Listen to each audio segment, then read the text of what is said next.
Hello everyone, and welcome back to the Calvin Tobin Show. I am your host, Calvin Tobin. Today we have a lot to talk about, so let's get right into it. Alright, as the NHL season continues and progresses, this COVID outbreak that happened in late December of last year is still looking pretty scary because multiple teams are still having their games postponed because of players constantly getting into COVID protocol. But right now, as of the latest game that has been postponed, the Tampa Bay Lightning versus the New Jersey Devils game has just been postponed due to New Jersey having 10 plus players in COVID-19 protocol.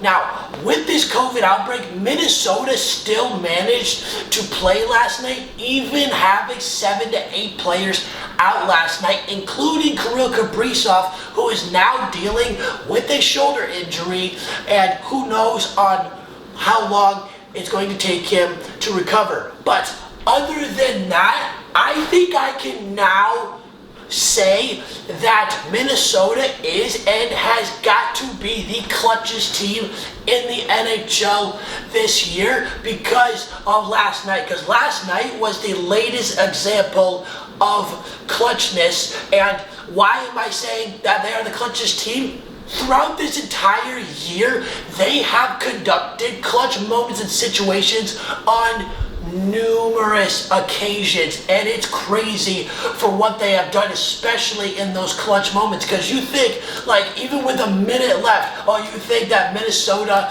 you definitely are beating Minnesota, and then at the last second, Minnesota managed to score, and now you have to go into overtime, and now you have more to deal with. But other than that, Minnesota is a truly special team because one of their clutchness, and two, it's because Minnesota is one of very few teams in the NHL right now where you can see and say that they always have the next man up, no matter how many players or which player is out that game that night. And as of last night, including Kirill Kaprizov and Cam Talbot, Minnesota's goalie, those are their two best players, and especially with their 7 other best players being out, you thought for sure that Minnesota was not going to beat Washington, but still managed to win 3-2. Minnesota is very, very special, and they can go very, very far, especially into the playoffs. And now we just gotta wait and see on what they're going to do next, because Minnesota is always showing us highlight reels, and now I'm just waiting, what am I going to see next? Now, speaking of the playoffs, the Cowboys are in the playoffs and have won their division yet again. But the funny thing is that since 2000, the NFC East has never had a repeated winner, even though it should be the Cowboys almost every single year, at least since when they got Dak and Zeke. But they finished the season 12-5 as Philadelphia finishes 9-8. And in this game, Dak Prescott broke a Cowboys franchise record. He did do it in 17 games, but he was out one game this year. So technically it's 16 on him breaking the franchise record, but it was done in the 17th game. He now has the most passing touchdowns in franchise history in a single season with 37, breaking Tony Romo's 2007 record with 36. And Dak Prescott threw for 295 along with 5 touchdowns and absolutely annihilated the Philadelphia Eagles, winning 51-26. They finished really strong. Even though it was the Eagles, they finished really strong in the season. Now, can they take that huge momentum that they had and what they did against Philadelphia? How much of that momentum can they shove into the playoffs to see how far it can get them? Because in 27 years, since the last time that the Cowboys won the Super Bowl, they have not got past the second round. They got into the second round, but never passed it. Can it be this year? Because the Cowboys are also the first team to do this. 4,000-yard passer, 1,000-yard rusher, 1,000-yard receiver, a guy with 10 sacks, 10 plus sacks, and a guy with 10 plus interceptions. You would think that this is one of the most dominant teams you could possibly see, but it's the Cowboys. We all know is like, could they win the Super Bowl this year? We're all obviously going to say no because of how many Cowboy fans that are constantly saying it. But who knows? One of these years, because Dak Prescott is getting better, and so is this defense. And the defense is their biggest issue. But now they have Micah Parsons and Trayvon Diggs, who are on elite levels right now, especially with Micah Parsons being a rookie and Trayvon Diggs only being in his in his second year. Unfortunately, he didn't break the interception record, which we all thought he was going to because he got 7 interceptions in 6 games. It was absolutely crazy with the start he was off to, and thought for damn sure that he was going to break it. But he ended up with 11, which is still very, very impressive. Now, also, with the Cowboys, how far are they actually going to go? Are they going to lose first round, or are they going to possibly go farther than the second round, which they haven't been since the 90s? Like, who knows on what's going to happen? Because right now, all Cowboys fans are sitting pretty and happy because the Cowboys are back in the playoffs. Now, speaking of pretty and happy, you want to know who's pretty and happy right now? Defensive lineman Vita Vea for the Tampa Bay Buccaneers, as he just got paid a 4-year deal that's going to be $73 million or more.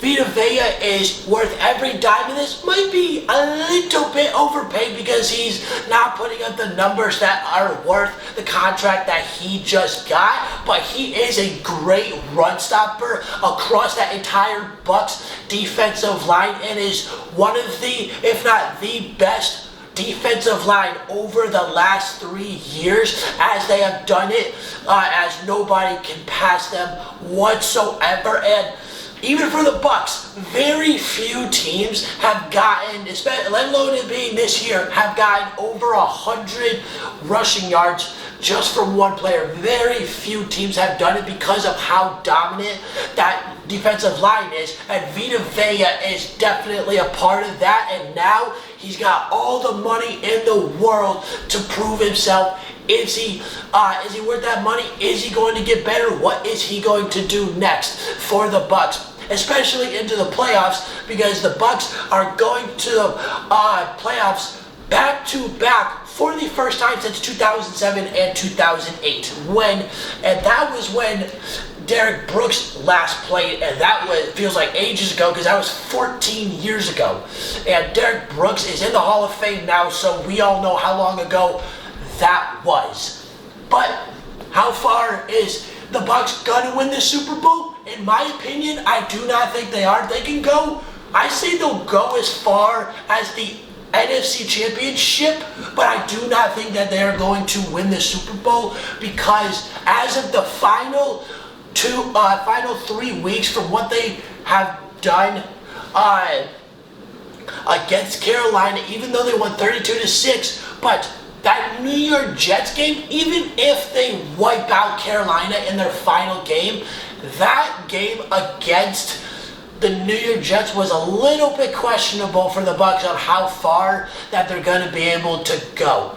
My Super Bowl prediction is going to be is Green Bay versus Kansas City. I think that Kansas City is going to go for a third straight year because Kansas City is just too freaking good to not be in the Super Bowl. And we all know that for their fast-paced stuff and everything that they have done to accommodate their success.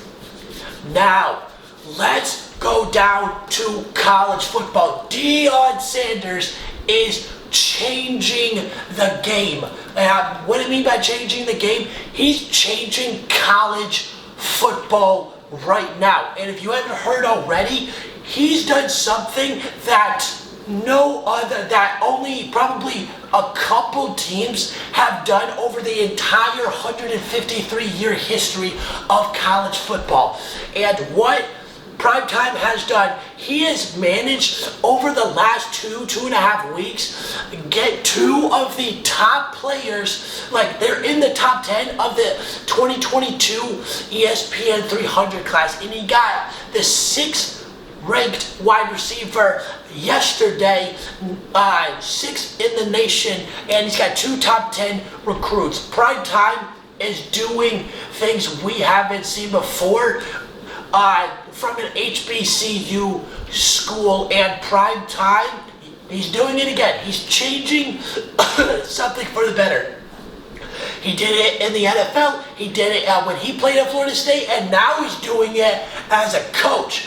Primetime is so freaking ridiculous with football, it's not even funny, and he's changing football yet again. And here's something that Deion Sanders has the potential of doing, because only one person has done this. And what it is turning an FCS team into an FBS team. And Randy Moss did it back when he was in college for Marshall, and this is why he's looked at as one of the, if not the greatest collegiate wide receiver in college football history. He got into the Heisman race as a wide receiver, and he turned Marshall from an FCS team into an FBS team because of how dominant his Heisman season was. Getting 26 touchdowns in one season, like, bruh, how good can you possibly be for a team? Like, this is like numbers that you wish to see for any team, no matter what, for any player. And Deion Sanders has the chance to do it with Jackson State University, but because last year he did go 11-1 in the regular season, but the only way he can do this, I think, even for an HBCU school, turning it into an FBS team, he would have to do what he did last year, at least for at most 5 years, but between 3 and 5 years, and keep the winning percentage and the winning streak on a good roll. If he can do that, there's a possibility it might happen. But as of right now, if there were to be a team to go from FCS to FBS, it would be North Dakota State, because they have done something you can only do in video games, and they proved it can be done in real life, which is win 9 championships in 12 years. How do you do that? 9 FCS championships since 2010. How in the world do you do that? That is literal video games number, and it's only until now that it's proven in real life. I never thought that was possible to win a championship nearly every year, unless you do some cheat codes or you're just that good in Madden. Like, what? But with Primetime, this dude, he's also being able to coach his son at Jackson State University as well. Coach Primetime is doing special things yet again. What is he going to do next? And how many more of the top ESPN 300 2022 class, how many more players can he get? Because he's got 2 of the top 10 right now, and those players are going to make their opponents look ridiculous. It's not even funny. So what is Primetime going to be able to do next? Because as of right now, he is changing the way college players look to go to schools in a completely different way. Now, last but not least, college basketball was upset city yesterday. All types of ranked teams were losing to unranked teams. Duke lost to Miami 76-74. Colorado State, who is ranked 20, lost by 30. Number 11, Iowa State, lost by 13. And even though it was a ranked matchup, LSU was a lower rank than Tennessee. It was 21 versus 18, and they won by 12. It was just like, you just have to go back and look at ESPN across the entire board, because it, like I said, it was upset city. It's just like, ranked teams did not want to come to play. And just like, it was a magical day for everybody else unless you were ranked, because ranked teams love to lose as of yesterday. But the best game to watch yesterday was Tennessee taking on LSU. And the reason that this game was so interesting is because LSU was ranked 21 and they're 13-1, now 14-1 as of right now, and Tennessee is 10-3, now 10-4. LSU in this game, it was neck and neck. It was wire to wire for about the first 10 to 11 minutes of this game, and it looked like it was going to be a solid, close game through the entire way. But as soon as the 9-minute mark hit, LSU never lost the lead again, and they were up by 20 at the most throughout this entire game and beat Tennessee by 12. But with this game, one of their star players, Xavier Pinson, unfortunately had a severe leg injury, went down really hard, was down for about 5 to 10 minutes, then he was able to get up on his own power and help by his crew off the court and back into the locker room. Even though it was SEC against SEC, with what LSU did against Tennessee, they are showing that they can be a top 10 team, because LSU is one of those players. They're like Purdue and they're like UCLA and like Baylor in a way. All in types of way. They're one of those teams that's a complete all-around team. Everybody can shoot. Everybody can defend. And you make even the slightest mistake against LSU, no matter what it is, shooting, scoring, defending, it's going to be a big mistake. And LSU proved it last night of how good they actually might be, because they beat 18 by 12. They're probably going to go up to, from 21 at highest, probably to 13 or 14 at the highest. Lowest, probably 16 or 17, depending on how every other team is ranked. But the crazier thing about this is that the SEC is bringing its dominance into basketball. Like, we thought they were dominant enough in college football, especially with Alabama going to the championship every freaking year. And now SEC is starting to drag their dominance into college basketball. Oh my God, nobody can say this enough of how dominant the SEC has always been, and possibly will always be, because everybody loves going to SEC schools. Those are the top kind of schools that people love to go to, and that's how you get to the NFL faster, and that's how you're going to get better if you want to dominate in the football game. But coming into basketball now, the SEC now has 5 teams in the top 25. 5 teams already. And it's only, 15 games in, and we got 25 more to go? Like, how is the SEC this dominant? Like, it's so freaking crazy. And LSU is the latest example of it. Now we're just gonna see how many more teams can the SEC get into the top 25. Can Florida get back into the top 25? Can any other team get into the top 25? Who knows? And even their best team right now, as of Kentucky, they're usually the best team. I'm not talking about just SEC. That's usually every year. But for the last few years, they haven't been that. But SEC, everybody's got to look out for the SEC no matter what sport you're in, because anytime you play an SEC school, it doesn't matter how good you are. You can be the number 1 team and end up playing Vanderbilt, and Vanderbilt can somehow end up having a close game with the number 1 team. That's just the SEC. It's really absurd and unfair for how dominant the SEC truly is. Alright, that's the end of the Calvin Tobin Show. Please subscribe to my channel at Calvin Tobin Show so you don't miss out on any sports media. And please follow me on Instagram at Calvin Tobin Show so you don't miss out on any sports news whatsoever.